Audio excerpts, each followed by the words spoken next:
नमस्कार, आपका स्वागत है आज के इस वीडियो में।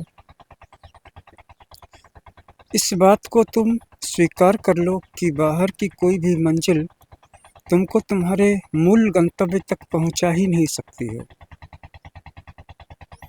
कहने का मतलब ये है कि तुम कहाँ-कहाँ नहीं भटके, जंगलों में भटके, कंदराओं में भटके, गुफाओं में गए, आश्रमों में गए, पहाड़ों पर गए, एकांत की भी तलाश की, विभिन्न प्रकार के जो संस्थागत आचार्य हैं, गुरु हैं, उनसे भी दीक्षा लेकर के देखी, लेकिन क्या तुम्हें शांति मिल गई?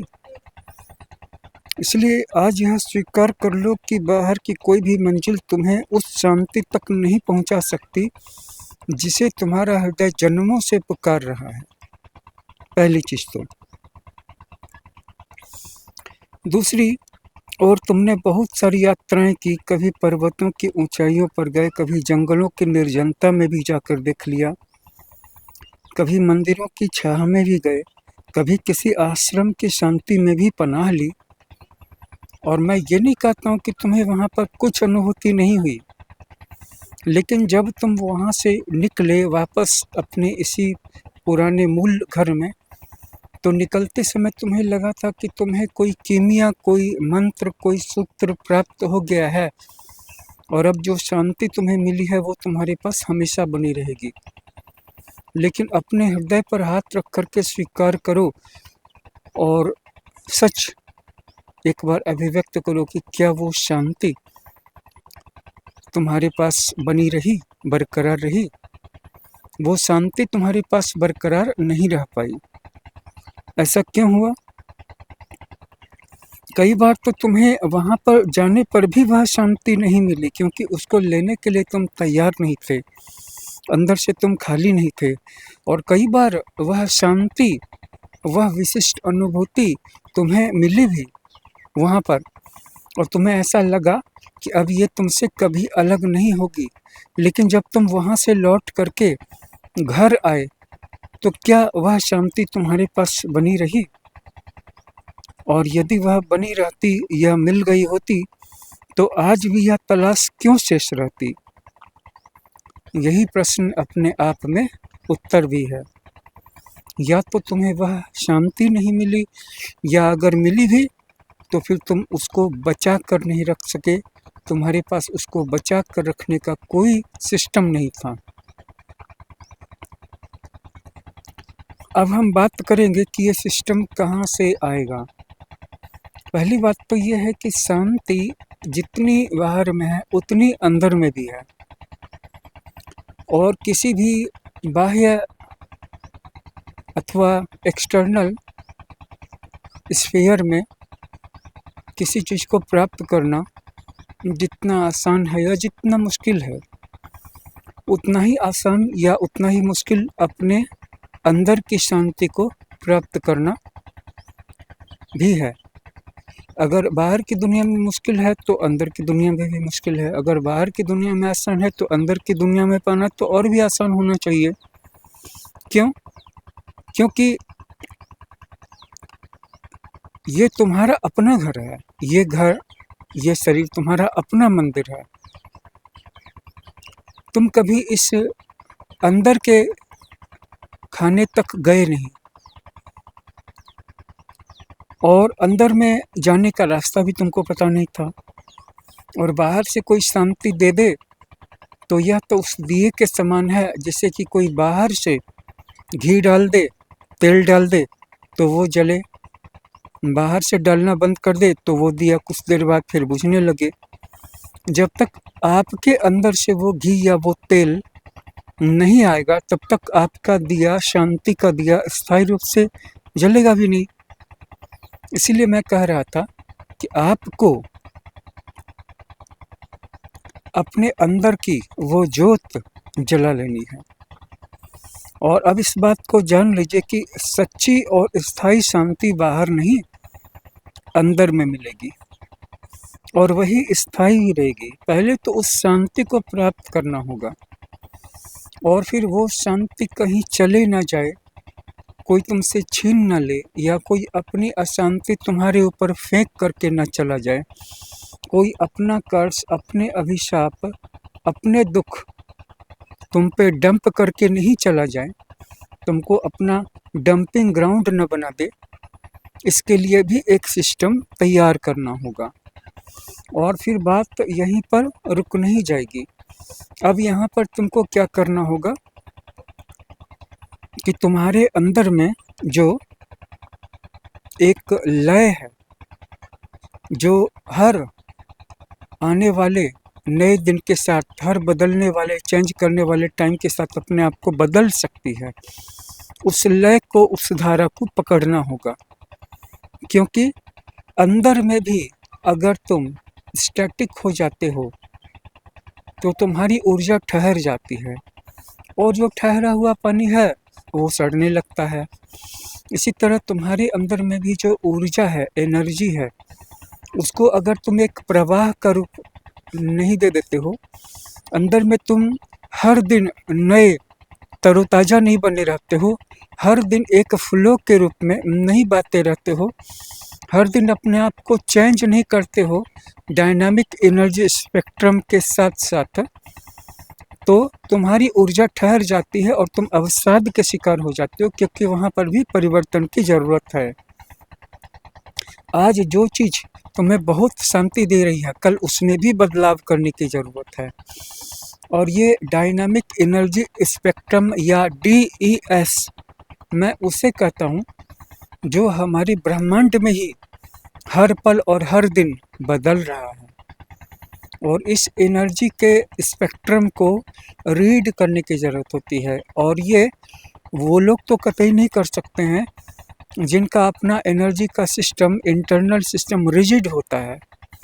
इसको वही लोग कर सकते हैं जिनके अंदर के सिस्टम में लिक्विडिटी होती है और पूरा का पूरा उनका जो स्ट्रक्चर होता है एकदम एक फ्लूइड एक्सपीरियंस होता है। तो यहाँ तक हम पहुँचे अपनी चर्चा में कि आपके अंदर में जो एनर्जी है उसको भी एक तरल आकार में तथा परिवर्तनशीलता के प्रति ग्रहणशीलता से भरे होने के लिए तैयार होना होगा। हर समय पूरा ब्रह्मांड बदल रहा है, सिर्फ फिजिकली नहीं बदल रहा है, उसकी जो एनर्जी है या उसका जो स्पेक्ट्रम है, उसका जो एक्सप्रेशन है या उसकी जो अनुभूति है। क्योंकि हो सकता है जिन चीज़ों की हम बात कर रहे हैं, इन चीज़ों की अभी आपके पास कोई पकड़ ना हो, आपको ब्रह्मांड की एनर्जी के कलर के स्पेक्ट्रम के बारे में कोई जानकारी नहीं हो। ये बात सुनने में भी बहुत हाई-फाई लग रही होगी। तो चलिए ठीक है, ब्रह्मांड के एनर्जी के ग्रिड के बारे में भी कोई जानकारी नहीं होगी, चलिए ये भी ठीक है, क्योंकि ये सारी चीज़ें जो हैं सबके बस की बात भी नहीं है।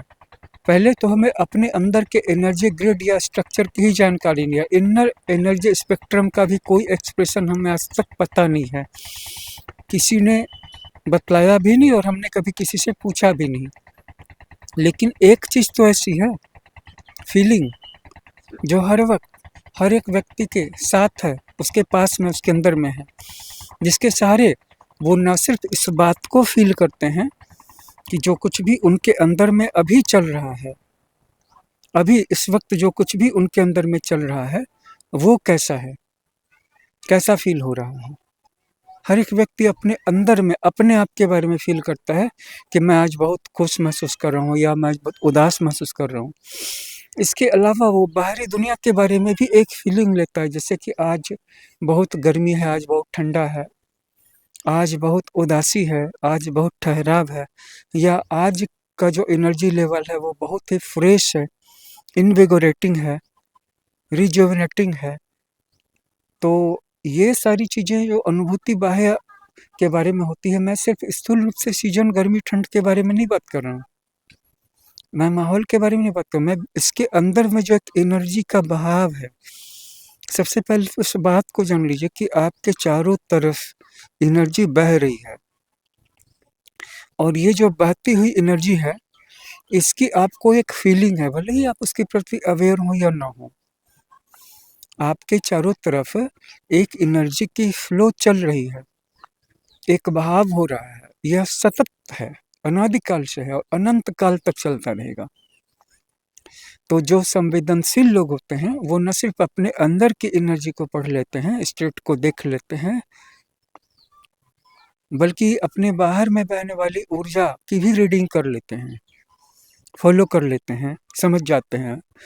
या अगर बाहरी ऊर्जा के माध्यम से ब्रह्मांड आपको कोई मैसेज देना चाह रहा है, उसको भी आप रिसीव कर लेते हैं, उसको भी आप डिकोड कर लेते हैं, उसको भी आप डिक्रिप्ट कर लेते हैं। कहने का मतलब ये है कि हर चीज़ ब्रह्मांड में कोड की भाषा में है। जैसे हम आपको खोल करके समझा रहे हैं, बड़ा एक्सप्लेन कर रहे हैं, तो ब्रह्मांड की तो भाषा ऐसी है नहीं।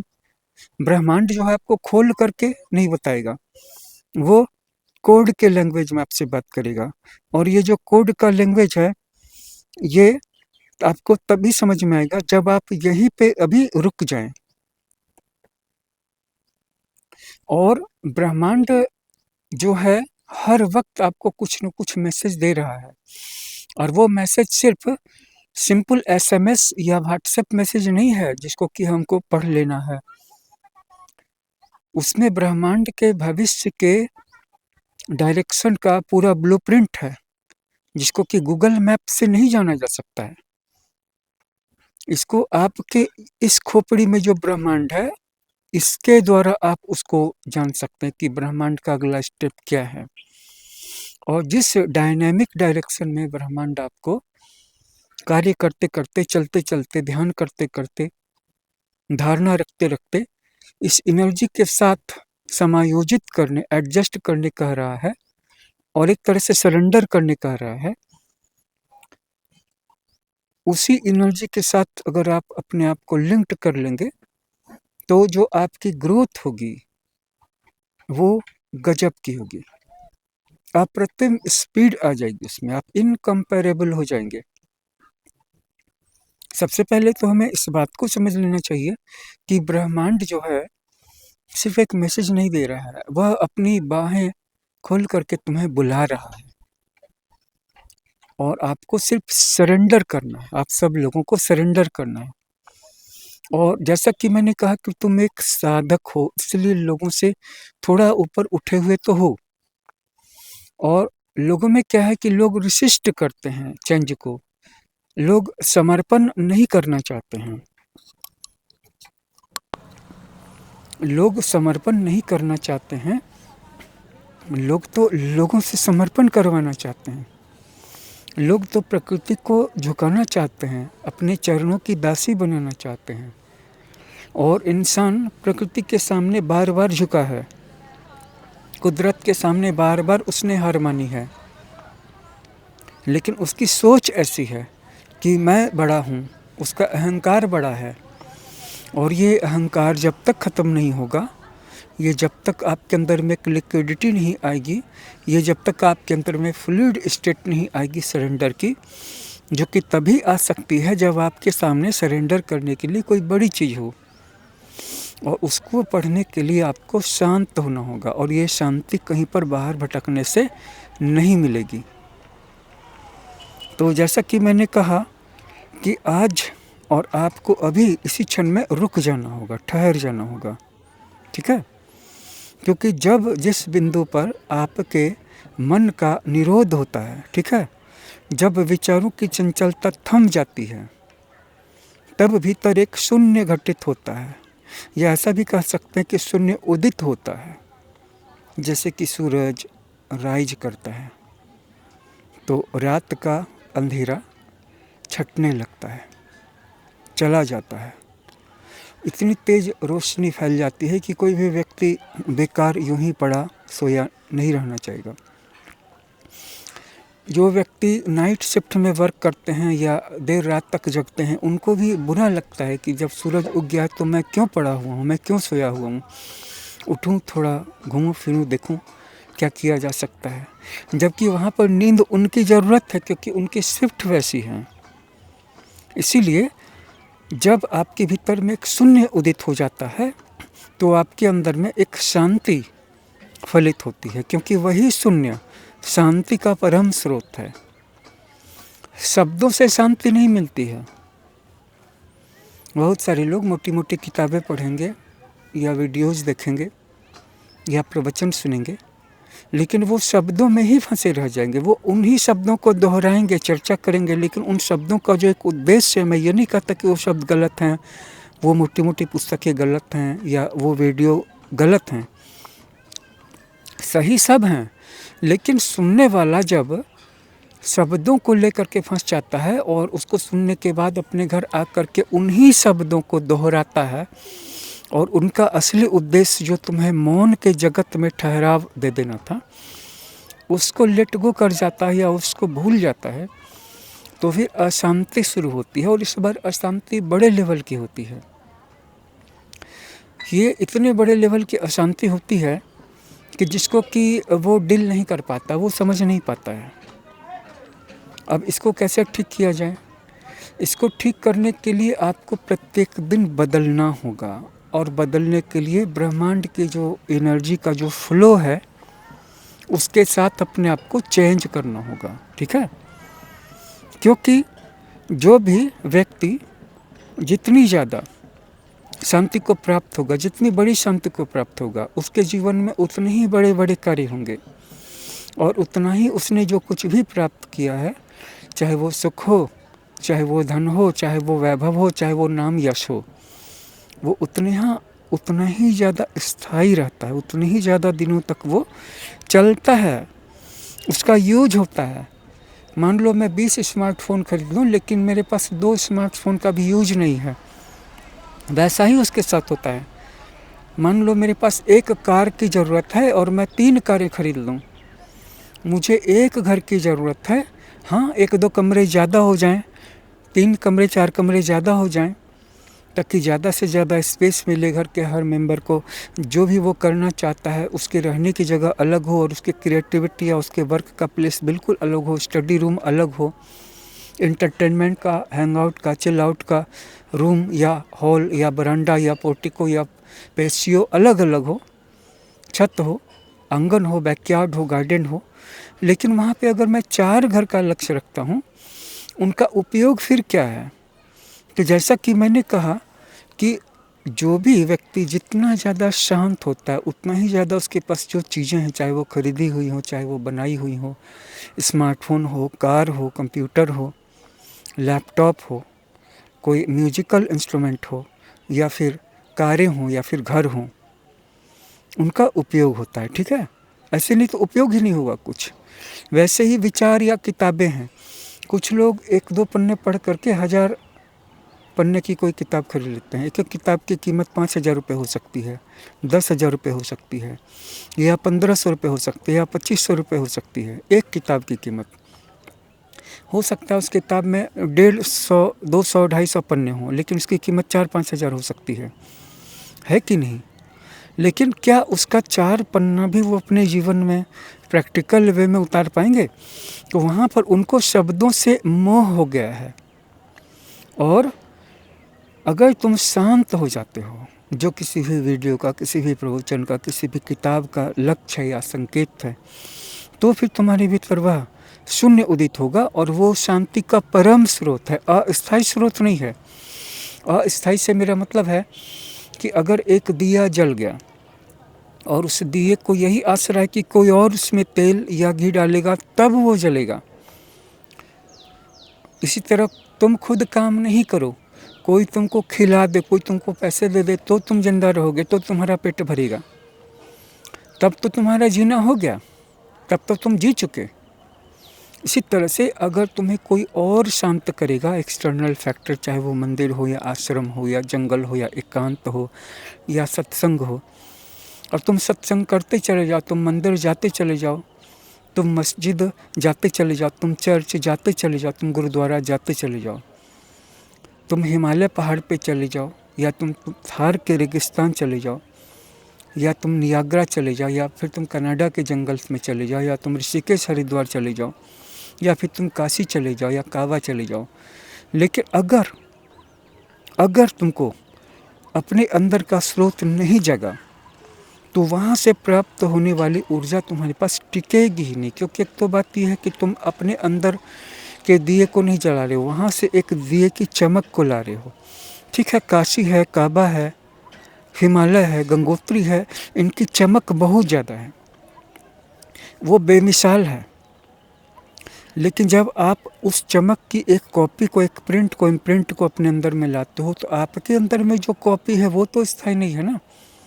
आप अपने आप को कहते हो कि मैं सच्चा हिंदू हूँ, या मैं सच्चा मुसलमान हूँ, या मैं सच्चा सिख हूँ, या मैं सच्चा क्रिश्चियन हूँ, या जैन हूँ, या बौद्ध हूँ, या पारसी हूँ, या यहूदी हूँ, या कहते कि नहीं मैं मानव हूँ, मेरा कोई धर्म नहीं है।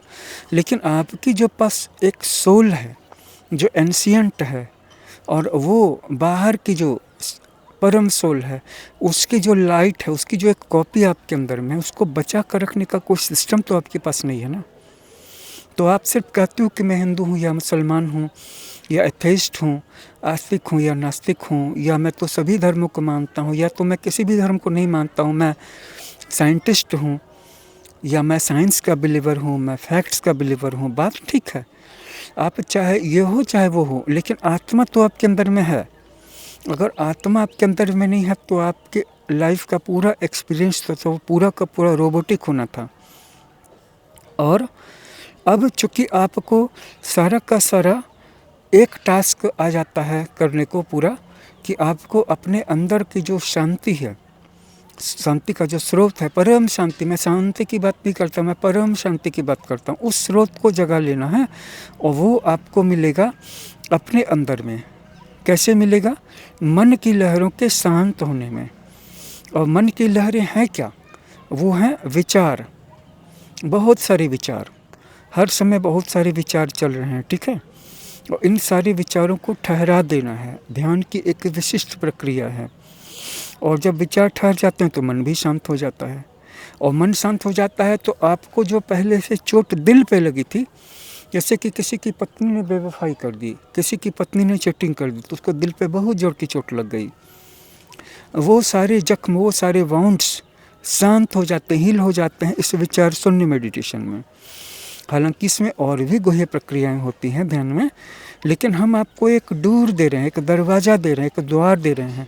इस द्वार से अंदर आइए तो सही। और जब आप इस द्वार में प्रविष्ट हो जाते हैं तो आपको बस एक ही मैसेज वहाँ पे रहता है, जो आपको यहाँ से ले जाना है। क्योंकि कुछ ही देर के बाद ध्यान के गहराई में आपकी कोई मेमोरी काम नहीं करेगी। हम बाहर से अगर आपको गाइडेड मेडिटेशन नहीं करवा रहे हैं, तो आप जब ध्यान में उतरेंगे तो थोड़ी देर के बाद आपका सर्वांग शिथिल हो जाएगा। एक तरह की नींद, एक तरह की गहरी अचेतन बेहोशी सी आपको एक्सपीरियंस होगी, जिसमें कि आप बैठे बैठे सो जाएंगे। तो बस आपको एक ही इंस्ट्रक्शंस याद रह सकते, एक ही इंस्ट्रक्शन आपको याद रहने वाला है, या याद रहेगा, और वो है कि ठहर जाओ। जैसे ही ध्यान का वो मोमेंट आए, अभी इसी क्षण वहीं पर रुक जाओ जहाँ पर हो। अगर तुम वहाँ पे रुक जाते हो तो और ज़्यादा अचेतन होने में, और ज़्यादा गहरी नींद या बेहोशी में डूबने से भी बच जाओगे। और ये जो बाह्य में जो चेतन जगत की चंचलता या विचारों की भीड़ थी, उसको भी छोड़ चुके होगे। यानी अब तुम न तो चेतन होगे और न परम अचेतन, दोनों के बीच में एक ऐसा बिंदु आ जाएगा जहाँ पर कि तुम ठहर सकते हो। और अगर तुमको ये याद रहा कि यहाँ पर मुझे ठहर जाना है, तो वो शांति का स्रोत वहीं पर है जिसको तुमने पा लिया। बेहोशी में शांति का सच्चा स्रोत नहीं है। शांति के साथ तुम्हें प्यार करना है, शांति के साथ दोस्ती करनी है, शांति के साथ लगाव करना है। और उन दोस्तों की तरह नहीं जो टाइम पास करने के लिए किसी को बुला लेते हैं, फिर 1 घंटे बाद उसकी बातचीत करके उससे बोर हो जाते हैं, और फिर वो चाहते हैं कि वो जाए या फिर कॉल रखे। तो ऐसा नहीं है। शांति के साथ तुम्हें ऐसी गुफ्तगू करनी है जो स्टार्ट तो हो लेकिन कभी रुके नहीं। और तब धीरे धीरे तुम्हें अपने सद्गुरु से वो विधि प्राप्त होगी जिसके द्वारा कि तुम ध्यान की अवस्था से बाहर आने के बाद भी दैनिक कार्यों को करते करते भी शांति की उस अनुभूति को अपने अंदर में स्थायी रूप से बरकरार रखोगे। इसीलिए अब अभी ध्यान के इसी क्षण में जहाँ पर तुम्हें शांति का स्रोत मिला, वहीं रुक जाओ जहाँ हो। अब कोई नया ठिकाना, कोई नया गंतव्य या नया आश्रय ढूंढने की ज़रूरत नहीं है। एकदम से ठहर जाओ और अंतर्मुख हो जाओ, बाहर से दृष्टि मोड़ो और भीतर झांको। ठीक है, इस वीडियो में इतना ही, लेकिन आपसे एक अनुरोध है, ध्यान का एक हॉल बनाने का विचार है। एक ऐसा हॉल जिसमें कि बहुत सारे लोग, 100 लोग, 200 लोग, 500 लोग एक साथ बैठ कर के विभिन्न प्रकार के ध्यान के अभ्यास कर सकें। विचार तो बहुत बड़ा है कि वहाँ पर बाहर से भी लोग आएँ तो वो ठहर सकें, वहाँ पे उनके ठहरने की व्यवस्था हो, पानी की व्यवस्था हो, वहाँ पे उनके नहाने धोने की व्यवस्था हो, फ्रेश होने की व्यवस्था हो, वहाँ पे उनके लिए किचन हो और एक दिन में 100, 200, 500 लोगों के लिए अच्छा खाना बन सके और वहाँ पे पूरी सिक्योरिटी हो, सीसीटीवी कैमरा हो, सिक्योरिटी गार्ड्स हों और इसके साथ साथ उस ध्यान के हॉल में बहुत सारे कमरे अटैच हों जहाँ पर अलग अलग ध्यान की विधियों का विशेष साधक अभ्यास करेंगे। विशेष अभ्यास में एक तो कॉमन जनरल अभ्यास होगा जिसको कि सबको करना है, बेसिक अभ्यास, और उसके बाद फिर जब वो उसमें ग्रेजुएट कर जाएंगे तो फिर अपना अपना सब्जेक्ट चुनेंगे, मास्टर्स डिग्री का, पीएचडी का, वो एक एक विशेष ध्यान के ब्रांच को चुन के उसमें वो गहरे उतरेंगे। आपने वो सुना है ना, गहरे पाइयाँ तिन पानी पैठ। तो जो लोग जितना ज़्यादा गहरे पानी में उतरते हैं उतने अच्छे अच्छे मोती उनको मिलते हैं। तो एक ध्यान का हॉल बनाना है। आप चाहे ज़मीन के माध्यम से सहयोग करें या फिर ज़मीन खरीदने के लिए आर्थिक सहयोग दें। मैं आपको एक बात का विश्वास दिलाता हूँ कि मैं जिस संस्था से जुड़ा हूँ तथा जो संस्था जिसके बारे में आपको पुरानी वीडियोज़ में भी बता चुका हूँ तथा इस वीडियो के डिस्क्रिप्शन में भी उसका नाम आपको मिल जाएगा, उसके अध्यक्ष तथा उसके सभी कार्यकर्ता बहुत ईमानदार हैं। अभी तक उन्होंने अपने जेब से पैसा लगा करके लोगों की भलाई की है, क्योंकि संस्था अभी नवोदित रूप में है, बिगिनर लेवल पे कह सकते हैं। तो बहुत ज़्यादा फंड है ऐसा तो नहीं कह सकते, बस किसी तरह से मेंटेन हो रहा है। लेकिन अगर हमें इस सनातन ध्यान परंपरा को फिर से जीवित करना है और पूरी दुनिया के सभी लोगों को, सभी धर्मों के लोगों को, सभी देशों के नागरिकों को ध्यान देना है ताकि उनकी वो जो आत्मा की प्यास है वो बुझ सके और जहाँ पे धर्म के नाम पे भेद ना हो, जहाँ पे जो भी ध्यानी है वो अपने आप को ट्रांसफॉर्म करने के लिए तैयार ही बैठा है, ये मान करके चलना है, तो दुनिया भर के लोग जहाँ पे आ सकें। तो मैं आपसे अनुरोध करूँगा और आग्रह करूँगा कि आप इसमें अपना यत्किंचित छोटा सा भी सहयोग दें।